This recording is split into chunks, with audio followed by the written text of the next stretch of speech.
So I want to wish everyone a good morning, good afternoon, good night, wherever you are. I'm really getting myself just settled. I just came back from my first flight since COVID, and I'm still settling in here. So it's more than just being here, it's being here. But I want to give everybody a warm welcome today, and I'm really looking forward to being in Naty's presence. There's a certain exuberance and joie de vivre, and her presence is just very welcoming. And I have a feeling we'll all benefit from being with her today.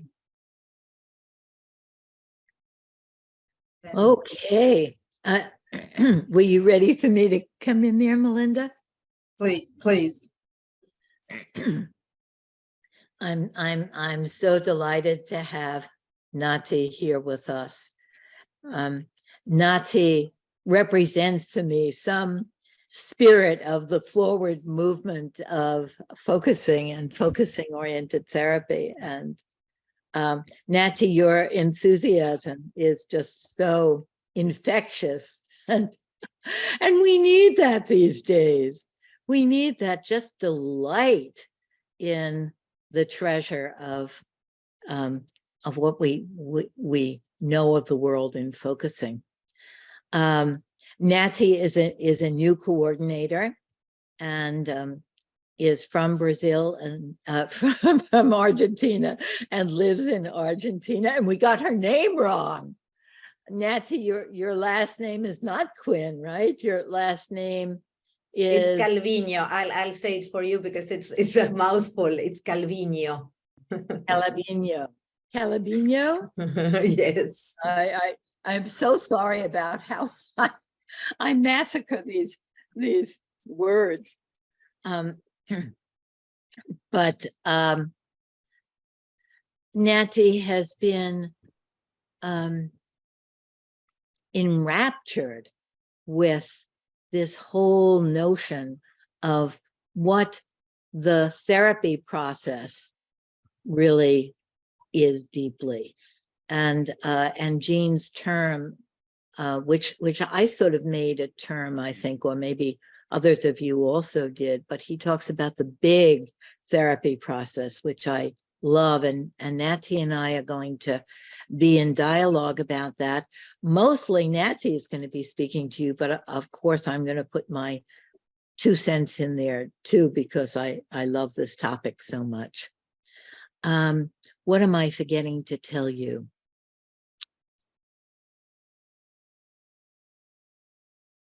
The big therapy process is such a mystery. And we're doing for our FOT channel, YouTube channel, we're having a new playlist of questions about therapy, which is questions that people who are working with people but not therapists want to know about what Abby calls the secrets of therapy.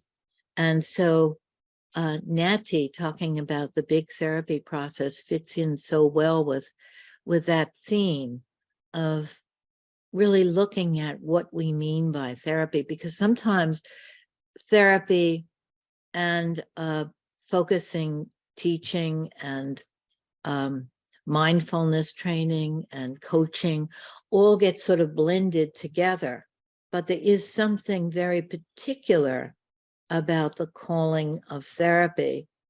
And it doesn't mean that there's a hierarchy and that's better than other growth processes and healing processes, just that it's distinct. And so we want to be able to look at that as a community here together. Those of you who are therapists and those of you who aren't, we're all going to focus on that this morning. So Naty, it's all yours. Thank you very much, Lynn. Thank you for that introduction, and thank you for giving me this space. I think I really appreciate all the work that you're doing, and it also has a lot to do with what we are going to talk about here, because it's about really finding this space that you've created. These different spaces that you have created are about really listening to each other, learning in a community, enriching our work as therapists, as companions, as listeners. So I'm so honored. I'm so honored. Thank you very much. And yes, you know what, when I began my process of I've always wanted to become a therapist, and my first step was to go into the university to study psychology. And what happened to me there was that I felt that what was taught, the way everything was taught, everything was, it was so cold, was so distant, was so, like, one of the things that I thought was, how can all this theory that is so detached from the human experience help me be with somebody else and be of help to somebody else? So I had my issues there. So I left university, and then many years afterwards, I went back because I still wanted to do this. I still wanted to be with people. I wanted to have this, to find this different interaction. But again, I only found it when I got into touch with counseling, and specifically the Carl Rogers person-centered approach. So then I felt, oh yes, this is it. This is the way I want to relate. This is the way I want to listen to my teachers, to have the experience, to have it was so different. And at the same time, I got to know about focusing, and that was the top of the cake. We say that in Spanish, la frutilla de la torta, the best thing. And then I began to work as a therapist. And the more I began to work as a therapist, and I began to let myself be seen, and to trespass these places where we want to do something. I'm talking about myself. At the beginning, I really wanted to help people, to do something, to. Yes, that desire to help. We should talk about that in this dialogue. Yes. And how, Lynn, yes, and how that desire to help can be such a limitation, can be such an obstacle, because it's like we are trying to do our thing, and now what's coming to me is Jen Lynn's putting nothing in between. This really, that is he speaks about the manner of interaction, and what kind of interaction we need to be in order to allow for change to happen. So it was so different. It was so different. So it's not so.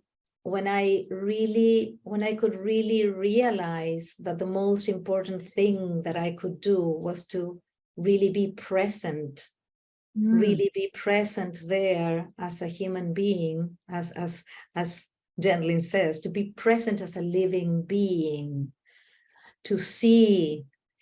When he speaks, when in the primacy of human presence, he says, when I'm just here with my eyes and there is this other being.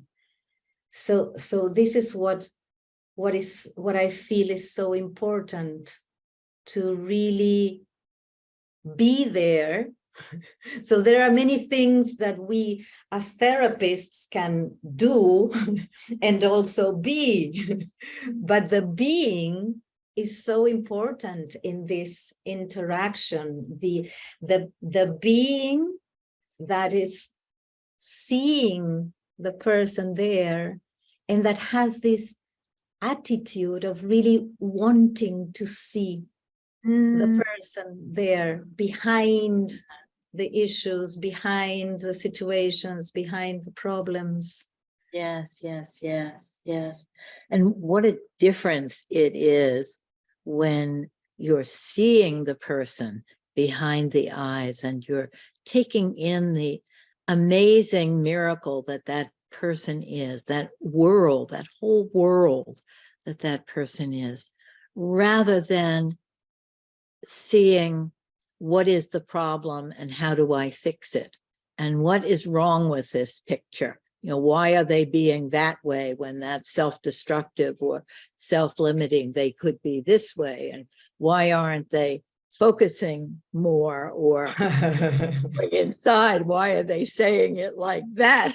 You know, it's a very, very completely different thing as a therapist, and also, of course, as a client, to feel that your therapist is listening to you to see what's wrong with you and how to fix it, or the therapist is seeing the process that you are and how it's unfolding in that moment.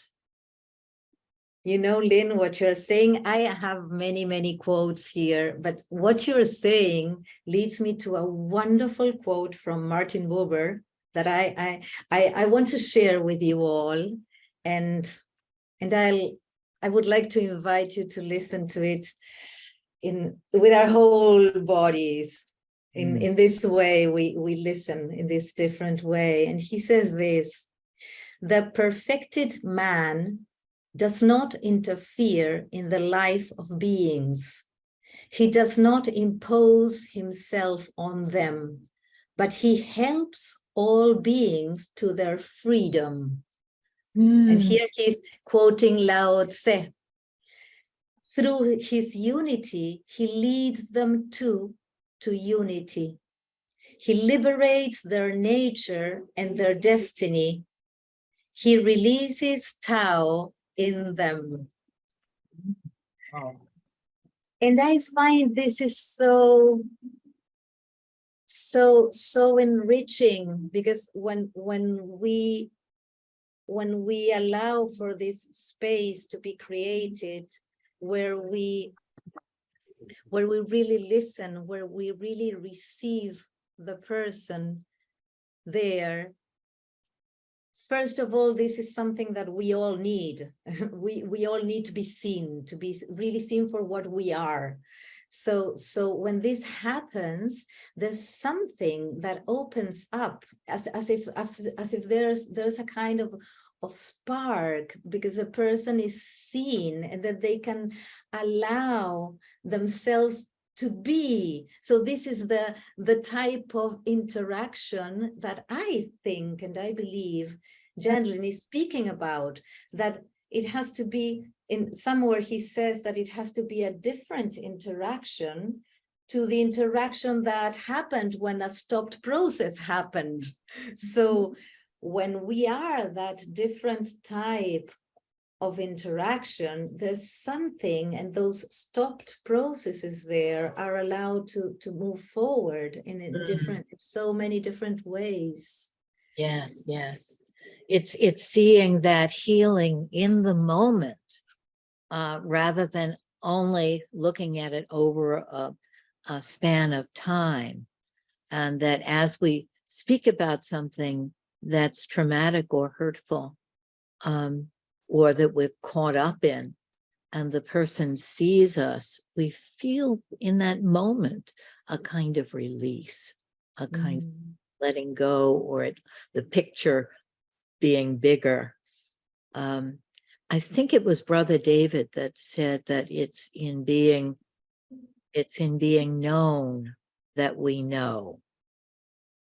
It's not knowing particular things, but the kind of knowing that's one process with being known. It's we find ourselves by being found. We understand ourselves by being understood. And the importance of that is so huge, so huge. It changes everything. And there's a quote here from Martin Buber too, where he says, I realize myself at the contact of thou. As I become I say thou. He says, all real living is meeting. And then he goes on to say this that I found so important. No aim, no lust, and no anticipation intervene between I and thou. And this is what Jen Lynn says about keeping nothing between. Desire itself is transformed as it plunges out of its dream into the appearance. Every means is an obstacle. Only when every means has collapsed does the meeting come about. Wow. I have to take that in. Only when every means has collapsed does the meeting come about. Let's just be with that for a second. I wonder if you could say what that means to you, Naty, and maybe we could bring people in for a minute to see what it means to them and then come back to our other points. Sure. I'd love that. It's like when every means has collapsed, when I don't have an agenda, when I don't want to change anything, when I don't want to do anything specifically, and I can, of course, as Jean says in The Primacy of Human Presence, I can have all my theories, and the more the better, because I might need them and I might use them. They are there, but if they get in the way, they could be limiting. So this is what I believe and what I think about this phrase. Only when every means has collapsed does the meeting come about. When I'm not expecting anything to happen, because what I can just be expecting to be that presence, and for the person there to do whatever they need to do, because it's their inner process. It's not the therapist who's going to impose anything, but it's the living forward of that person in that interaction. And when we were discussing this, Lynn, you mentioned something about Jen Lynn saying, and correct me here, because it was something like, when Jen Lynn speaks about focusing on the interaction, not on myself or not on my inner being, focusing on the interaction itself, something like that. I think it was the quote that Jean says, that we don't focus in ourselves, we focus inside the interaction. Exactly. Yes. Yes. And what happens there. Yeah. In that space in between, in that interaction, and that interaction is what brings about the change and the possibility for change, because it's of course it's the process that the person does within themselves, and focusing and attending to and being with whatever, but there's something that allows for that in different ways when we are with somebody who's really present. Yes. As Jean says. Yes. Sorry. Yeah. And there, right there again, the person isn't focusing within themselves, they're focusing within the interaction. And later in the breakout rooms, we're going to experiment with that. But I want to say, Naty, that you just helped me enormously, because I'm working with someone who is so depressed and so disheartened and so at the end of his rope. And some part of me feels like, I don't know, we've tried everything. and and no avenue seems to help there in this time. And Jean says, do anything and then go back to listening. So the anything could be to reframe something, to bring the understanding of other people in there, all kinds of things, but nothing helps. And when you told me what that quote means to you, I thought, oh, all of the means have collapsed. And now the real meeting can happen, because I know that I can't help, right? There's something so profound about saying, no, I can't help.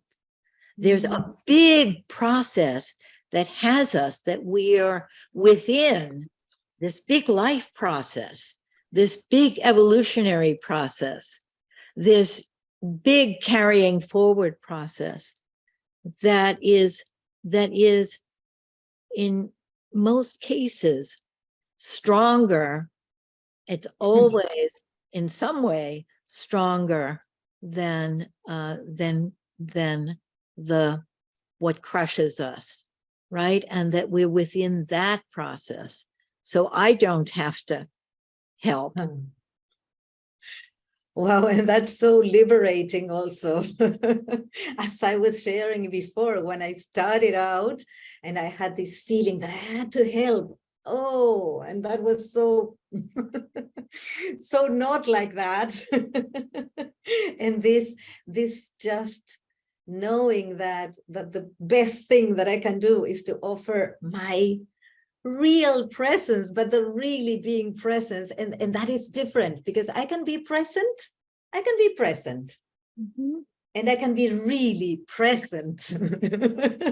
I can be really curious. I can be really wanting to know what how the person is living their own. Of course, I can never know, but I can try to get as close as I can to really understand, to really, and this allows for something else. And the note, and if you allow me, I'm going to read something because of what you just said, Lynn. It brought me back to a quote that Carl Rogers writes in his book A Way of Being, but he quotes Friedman here. Neil. And it goes, yes, and it goes like this. If I keep from meddling with people, they take care of themselves. If I keep from commanding people, they behave themselves. If I keep from preaching at people, they improve themselves. If I keep from imposing on people, they become themselves. I love this. I love this. And I really feel like we can really make a difference. We can really make a difference when we as therapists have this attitude of this, and I would say humble in a sense, but not in a humble in the sense, because I'm all for knowing many things and many different theories, but humble in the sense that I don't know. I really don't know. The person knows what their living forward process is. I don't know. But what I can do, and it's not a little thing, it's a really very important thing, is I can be there as present as I can in this way, like really seeing the other person. And I love this in every, because this has changed my life in so many ways, not only as a therapist, but also as in my relations with everybody. It's like I used to be in big groups, and there are always people that are shyer or that don't. And when you really get close to them and want to see, and just saying a hello, or just really letting them know that you're seeing them, something comes up, something is allowed to appear in that person. And I believe this is so wonderful. This way of being, as I love the title of Carl Rogers' book, A Way of Being, because I believe it is a way of being. This way of being with people, and this way of being as therapists also. There's so much that we can do or be, as I like to say. Yes. It's and you're being this attitude that you're telling us about, and saying that it's all in the attitude, and the attitude is what makes us really present, is that wanting to know, that surrender. There's a kind of surrender in the and wonder about, what's there. Sometimes it's difficult for us to find that when the person is very discouraged, and then we can, of course, also be very discouraged, but to just with that attitude of being open to the not knowing.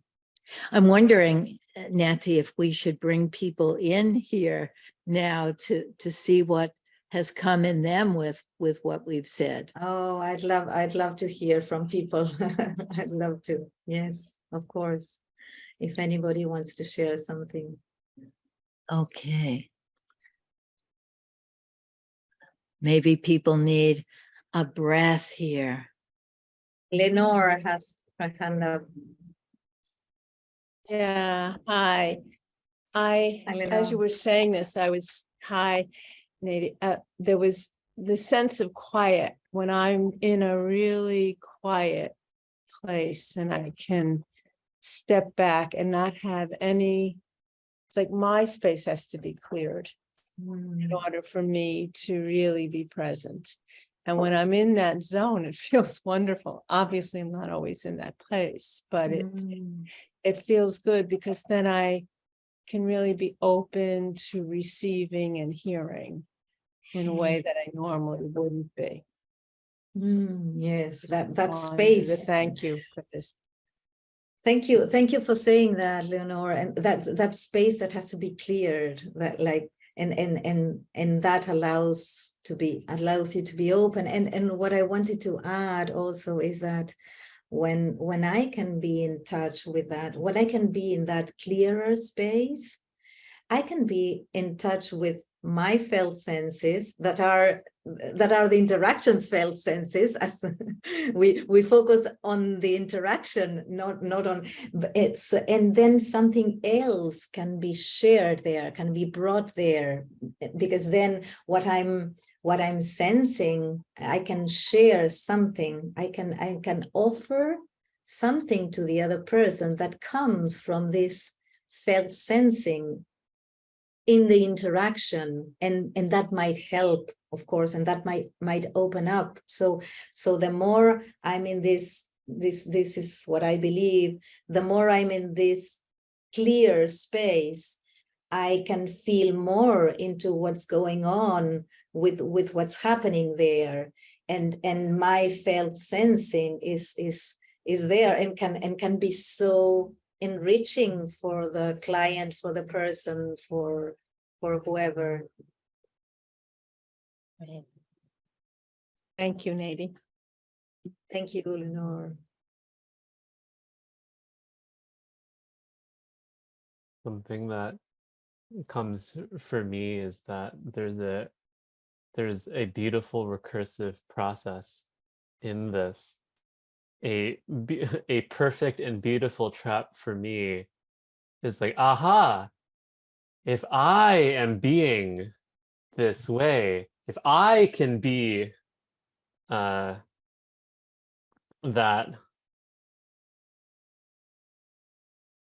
it's my being itself is also within this like already unfolding happeningness, that I don't need to congeal myself into a listener that makes sure that I am being so that the interaction can unfold in a surrendered way. Yes, Jonathan, that what you say, perfectly recursive process, that it's and it's very mysterious also, that it is my being and my attitude, and of course my being and my attitude is within this larger interaction. Yes, and I'm reminded of what Jen Lynn says about the fact that we are different. The interaction is always different with different people, and we are different with different people because it's a different interaction. It's not that we have a mask, but it's that something happens in a different way. So again, the language is funny because it's my being me, but it's a being you, but it's a being there. So it's a being in between. Right? It's similar to what Lenore said, and thank you so much, Naty. I appreciate so much your thing here. This is incredible, but it's all the conditioning that needs to be undone in me, you know, to help, to tell people what they should, you know, all that stuff, all that conditioning that needs to be undone to really fully be able to just be present, even just with myself and others. And sometimes I find myself, I'll notice that if somebody's reacting badly to me, I'll look and go, oh, what am I doing here? And I'll go, oh, it's that again, you know, it's that wanting to help or that wanting to say the thing, you know. And then I go, oh, I know what to do here. Just be quiet. Can say anything, yeah, and just stay with me, yeah. Sorry, Lynn, yes. I was just going to quote that bumper sticker that I like to quote that said, I don't believe everything I think. And and I think that as therapists, we need to not discard or reject what we think, or what we feel, but we can hold it lightly. Oh, I think this is what's really wrong, or this is really going on here, or I think blah, blah, blah, blah, blah. I don't have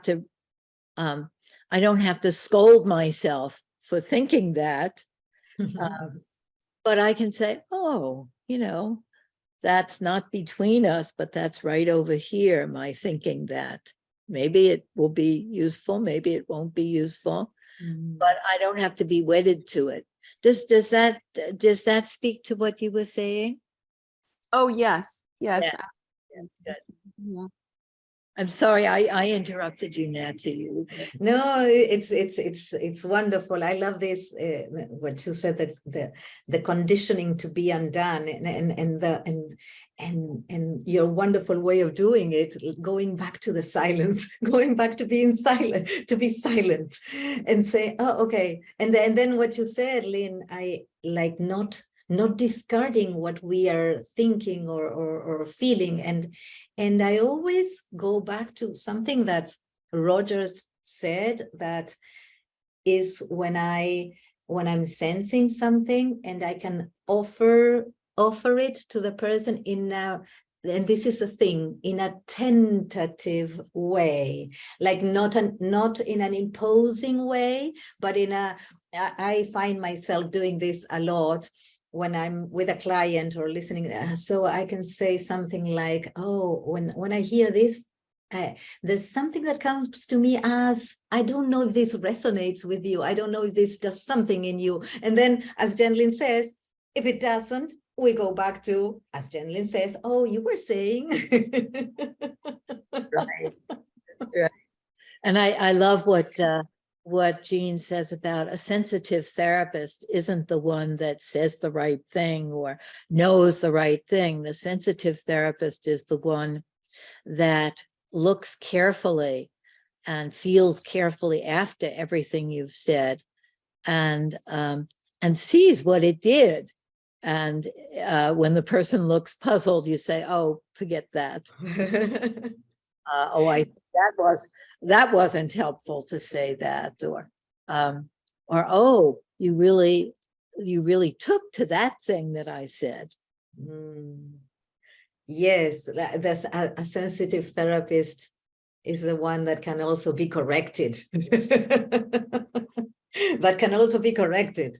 So, and there is where I believe that we as therapists need to do our work also, in this sense of really being when I say doing our work, it's really taking care of ourselves, taking care of our issues, finding this safe place, this safe space, so that we are not like triggered or threatened by something that I said and is not being received. So that is where I find that there is this way of being that is important in that sense too, because if I need to be really careful about what's going on within myself, and if something is triggering me, I need to take care of that in my own way, and not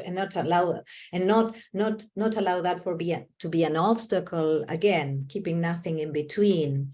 So there are so many things that I believe that we as therapists can,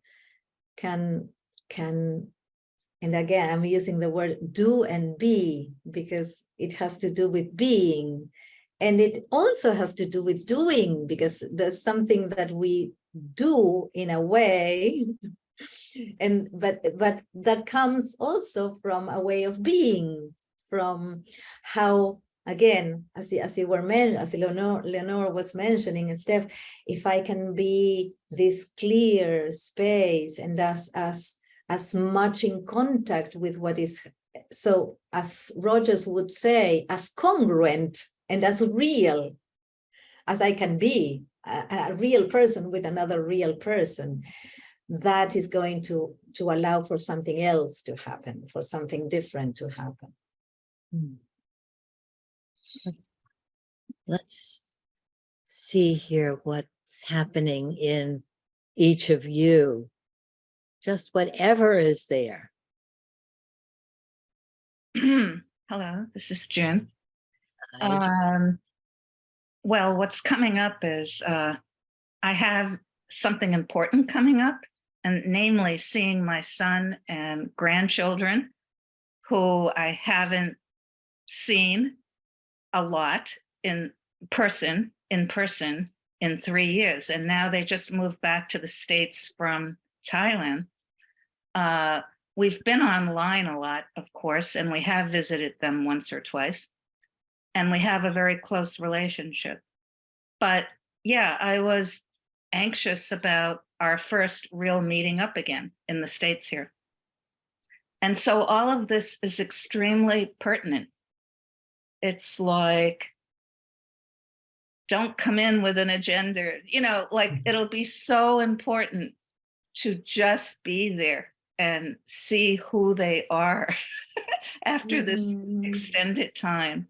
And just to be, the word is calm, and not be thinking an agenda in my head, and just be there with the interaction, which I know will go wonderfully if I can, get other thoughts out of my mind and just be in the process, exactly like you're talking about. Yes, it reminds me that the big therapy process isn't something that only therapists do in therapy, right? Mm-hmm. The big therapy process is that way in which life moves forward in us, and that we are, as Jean says, the interaction that makes for change, that makes something better. You know that quote that Naty and I were thinking of playing him saying that for you, but we didn't want to take our time to do that, but we'll put it in the chat. That Naty, maybe you could put the link to that. I will, yes. Our main job is to be the interaction that makes something better. So the big therapy process is when the interaction is is taking flight, is moving forward, is evolving, is developing, being part of that life forward movement. And I like to compare that with what I call the small therapy processes, which are also important, which are, you know, figuring something out, getting something off your chest. They may be getting hold of ourselves. They may be all of those little things. I guess the most important of the little therapy processes is to get to know your issues, right? And it's so heartbreaking to me when people feel that that's what therapy is, and that's the goal. And when they know their issues, then they stop therapy, even if they're still disheartened and feel like life has abandoned them. At least they know their issues. So that's what I would see as the small therapy processes, as opposed to this big therapy process where you feel like, oh, something is happening here, even if I'm very, very sad and grieving, or even if I'm very anxious, something important is happening. Very good point. Yes, and I wanted to mention something after June. You shared about how it seems to be very important, this interaction with your son and your grandchildren seems to be really very important for you, and to somehow meet them in that special way. Yes. Just being there and being open to receiving and giving. Right. I think Dorothy wants to say something, but she's muted. I'm taking this all in, so appreciative, and thinking about what June said, and also the idea, like Lynn talks so much about change, and I'm always thinking, like, am I really changing? Can I change? I mean, what is this idea of change that therapy promotes so much? You can change. And I had an experience when I visited my daughter and her boyfriend in Philadelphia this weekend, and she had a conflict that came up with a tennis instructor. She's trying to get back to tennis, and I really felt like there's something that changed in me when, you know, as June is so hoping for, I felt like I really embodied listening, deep listening in such a different way. And that I was able this time to really hear her when she said, you know, remember, I'm an adult now. I'm an adult. She's saying this to me. She's 24. Many times. And I'm not taking that in.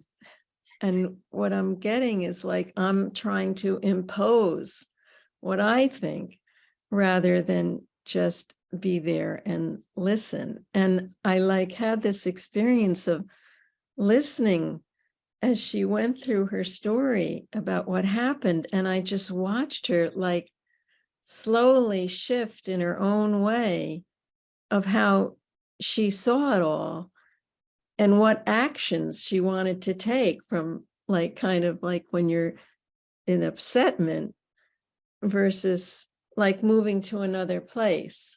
And I know she'll circle through, but it was just like what I was struck by was by really seeing, listening, all the things Naty and we're talking about today, of like, in a deeper way.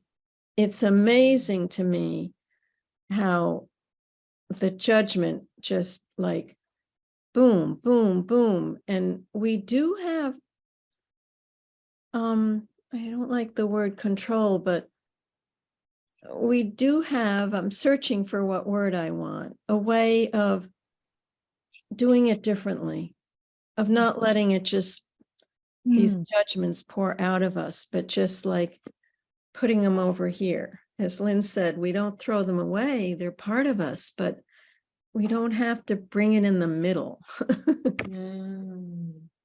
Yeah.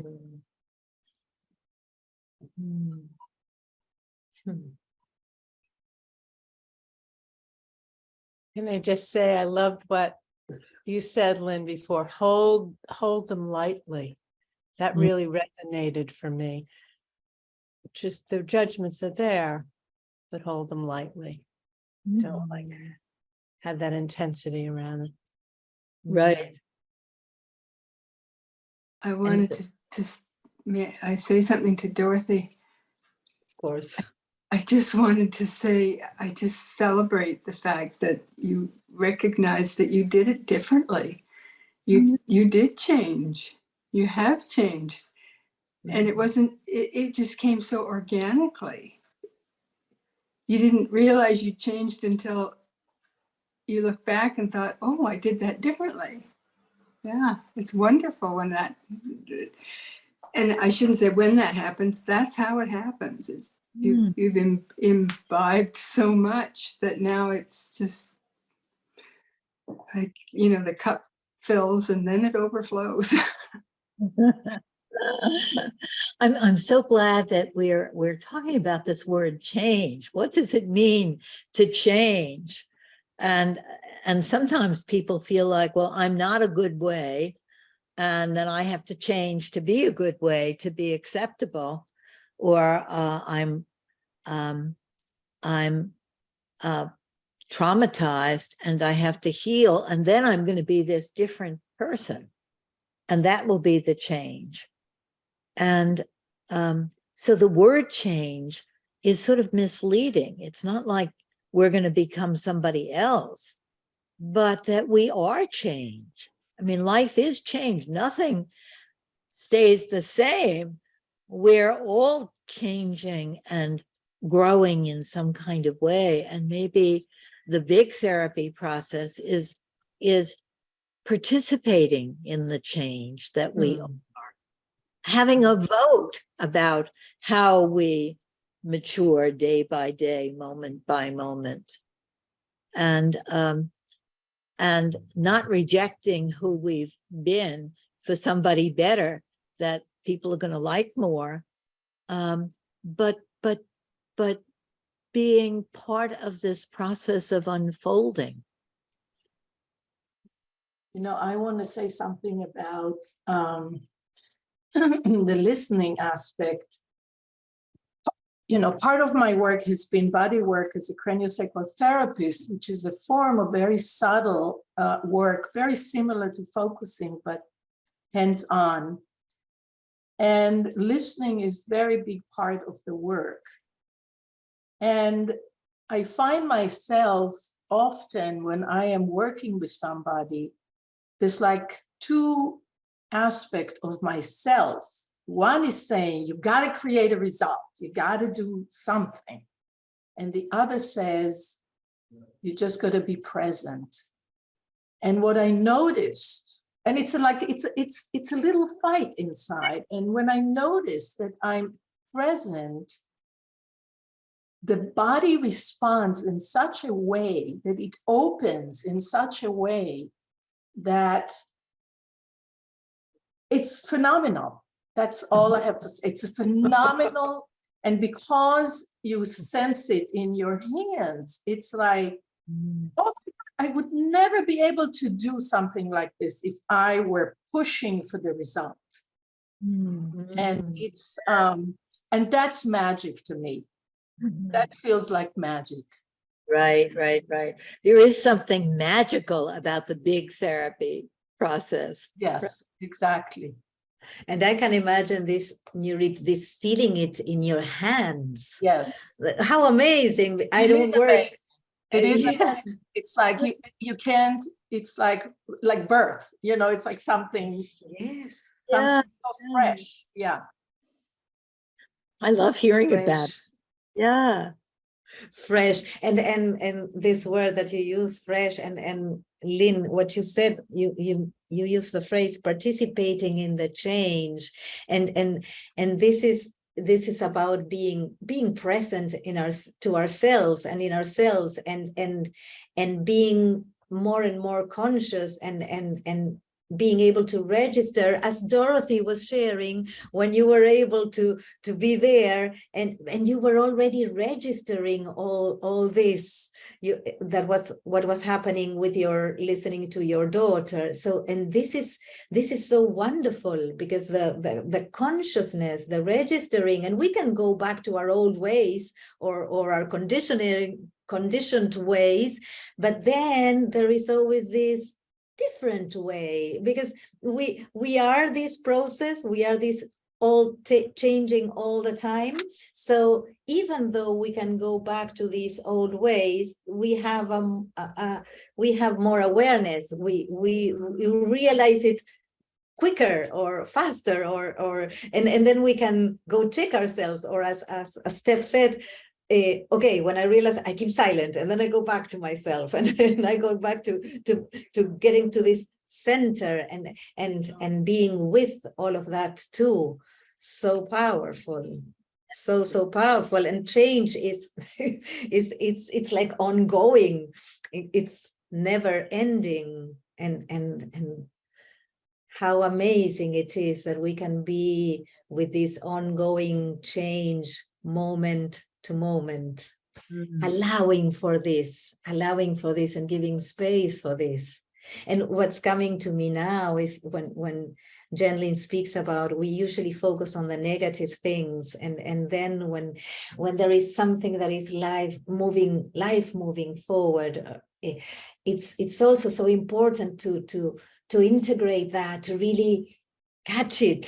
I say catch it, like get it, like be conscious of that, and yes, and this is happening also, and this is moving forward, and this is this energy that I want to really feel into, and feel it with my whole body, so that, because when a felt sense shifts, our whole body shifts. So the whole way we experience the situation, the whole way we live changes. So it's also about integrating this change, and putting more consciousness to that too, that allows us to become more. So this, I love this, your phrase, Lynn, participating in the change. So Naty, we'll see if our experiment, what our experiment did. How was it for people? Did you get it? I'm so curious. I'm so sorry you didn't have more time. We'll have to give this experiment more time another time.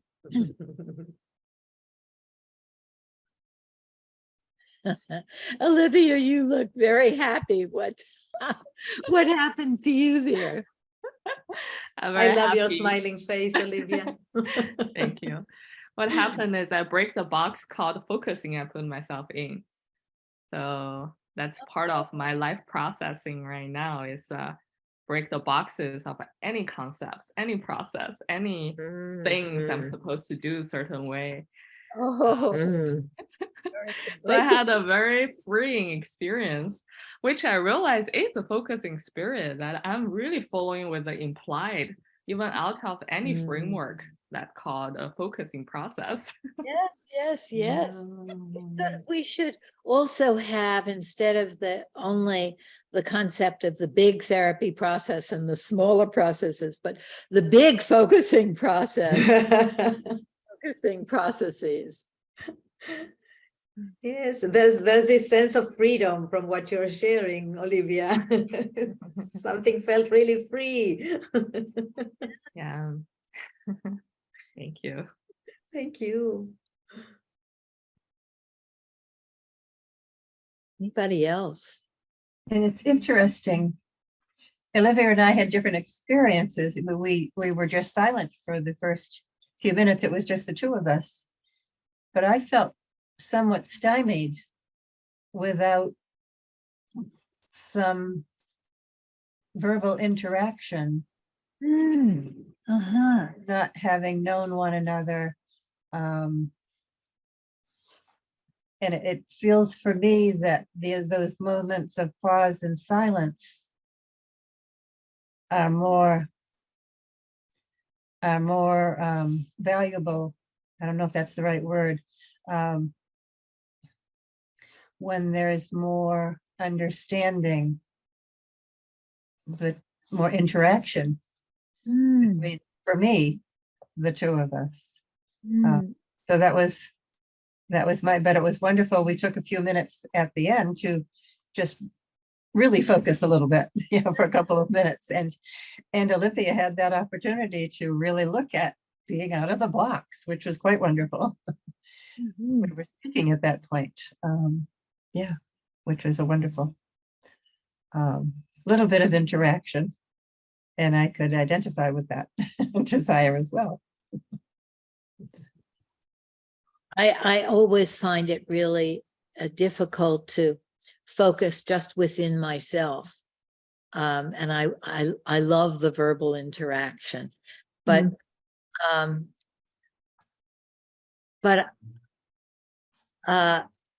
when I think of writing it down, then somehow it can be different. So we may do that again. It'd be interesting if you're just looking at one person and you're writing down what comes in your, might find that easier. Yes, for me, I think it would be to move forward a bit. The writing would be helpful for me too. It's interesting. And my experience was of interest to me in that I first looked upon Mary. My first reaction was, what am I supposed to be doing? Oh yeah, being with. And then I found my energy going toward her, wanting to know, who is she? As I had that energy, a smile came to my face. It was like I found myself smiling from within, and I don't know if it showed, but a kind of it was kind of a handshake without us saying anything, and an openness that something is happening here before my eyes. I came out of my fog to see this person in front of me, wanting to know more about her. It's like she was bringing you out. Yeah. And we both spoke about our own initial judgments that faded away, at least mine did. Very interesting. What a wonderful experience, Robert. I hear you and this wanting to know that person there. That is so and Lynn, when you said she brought you like out of yourself, it's like this energy that compels us to want to know about the other person, to want to know more, know at least a little bit more, like this curiosity about the uniqueness and the specialness about each person that is so sacred, so wonderful, so unique. So it's quite a juxtaposition to my beingness of, well, my tendency to always think about what's the next thing I've got to do. This flies up against that, and it reminds me of being present. Yeah. I think we have two different exercises here. The one that I had in mind was more of focusing within ourselves in the presence or in relation to another person. But I think that another one is being present to the other person. And I think many of you did it that way. And that's also, you know, an exercise of being the interaction. You know, if sometime we'll experiment with the two of those juxtaposed. Okay, Dorothy, we're ready for your poems. Okay, Naty inspired me to go looking for Boober on the internet. And I came across another quote that I really enjoyed. Here it goes.